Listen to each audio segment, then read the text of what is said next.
Grant Morrison's Batman run is highly acclaimed, from its introduction of concepts such as Batman Incorporated to the creation of Damian Wayne and the groundbreaking Batman R.I.P. Morrison's run lasted 7 years, with more than 70 issues across 5 separate titles. Batman is a character primarily known for being in the crime genre, but Morrison went back to the Silver Age to create compelling psychological stories that also implemented a little sci-fi. But the true gem of their tenor is a series that Morrison wrote in between Batman and Batman Inc., featuring the most electric hero-sidekick duo of the century. This is Batman and Robin.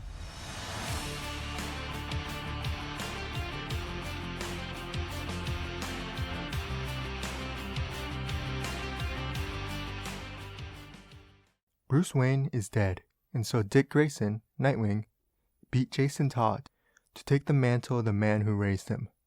While hesitant, he eventually embraced his role as Gotham's protector. Damian Wayne made his dramatic debut in Batman 655 as Batman's son with Talia al Ghul. He beat up Tim Drake and Alfred, ensuring that he wouldn't be well liked on arrival. Having forced his way into the family, they had no choice but to accept him in the hopes that they could tame him. On my read-through, I was unsure about this book, as I was not a huge fan of the prior parts of the run. It's safe to say I'm not a big Morrison fan, but this was different. What makes this run so great is that alongside being plain old fun, it's not afraid to explore the characters in a three-dimensional way, from their strengths to their flaws. Morrison's Batman and Robin are refreshingly human, valuable, and relatable. It was a blockbuster on page, action-packed with brisk pacing, all sorts of unexpected twists and turns. Rather than a classic dynamic duo that is built on a serious Batman and witty Robin, the concept was flipped to have a pleasant Batman paired with a brooding, angry Robin. Batman was no longer the invincible prep time machine with years of world-class training, and Robin was not a goody-two-shoes, high IQ detective. They make mistakes, they stumble, but they always grow from their experiences. And boy was there a lot of growing. They were getting shot, caught in massive explosions, and in general getting outclassed. Dick Grayson takes on the monumental task of reshaping Damian Wayne, striving to take the years of assassin training out of him. Morrison got their hands on Damian from beginning to end, which allowed them to actually develop the character and give him a clear arc. The character would always be a brat, but this run allowed him to evolve into a true superhero, someone who was exciting to see when they appeared on the page. As time went on, their relationship grew stronger. Being a sidekick is in no way demeaning. Dick treated Damian as his equal.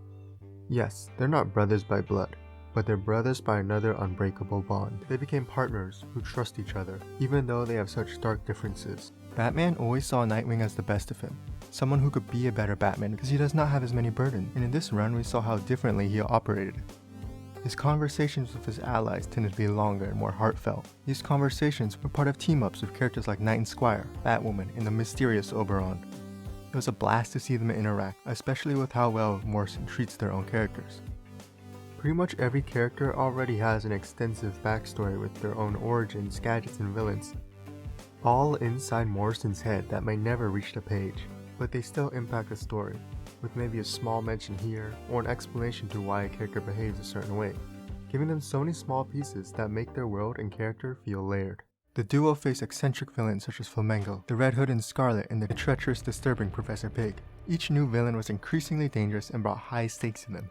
They felt real and exciting in a way that most new villains don't these days. Pig especially was a fearsome foe. He took away people's souls and mutilated their bodies to form his Dolatrons, mindless creatures that did his bidding. Nobody was safe from his grasp, not Commissioner Gordon or even children, which really impacted Damian Wayne. Flamengo was a flamboyant cartel assassin who was properly built up to truly feel menacing. Due to a lobotomy, he only really speaks in grunts and groans. Above all, these villains were extraordinarily flashy. Morrison's Red Hood was a stark departure from the one seen today and in Under the Red Hood. Instead of wearing a biker helmet or the Mortal Kombat mask, he wore a cape and the same pill helmet the original Red Hood used. Together with his version of Robin, Scarlet, he became what was essentially the Punisher if he streamed. Morrison strikes an excellent tonal balance, capturing such dark characters in a colorful world. These are serial killers, cultists, and cannibals, going against the most lighthearted dynamic duo in years. Many character designs are reminiscent of older times, when things were more cheesy, but Morrison doesn't consider it cheesy. It's all taken very seriously. That's kind of one of the most important things in fiction, and it's masterclass work done here. From the cover alone, one could tell this was going to be a banger. The cover to the first issue showcased a confident Batman and a cocky Robin standing out from the bright yellow background displaying a brand new Batmobile. These bold covers would continue throughout the series, with the characters popping out so well against minimalist backgrounds.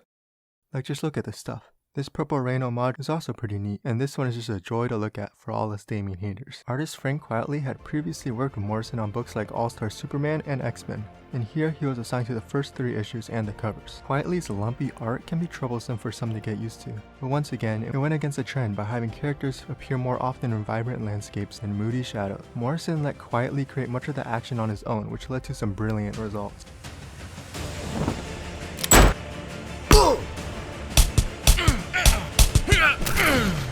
They also wanted to bring back sound effects, which unfortunately were seen sparingly after the first issue, but they were used in a delightful manner. The other artists who finished out the book continued this colorful look. They are all talented in their own right, but none of them were as daringly good as Quitely. This is one of the best runs of the 21st century, and for good reason. At any time will a line of dialogue be terrifying, heartfelt, or hilarious. Innovative madness from panel to panel. As Damian Wayne said years later, they are the best Batman and Robin.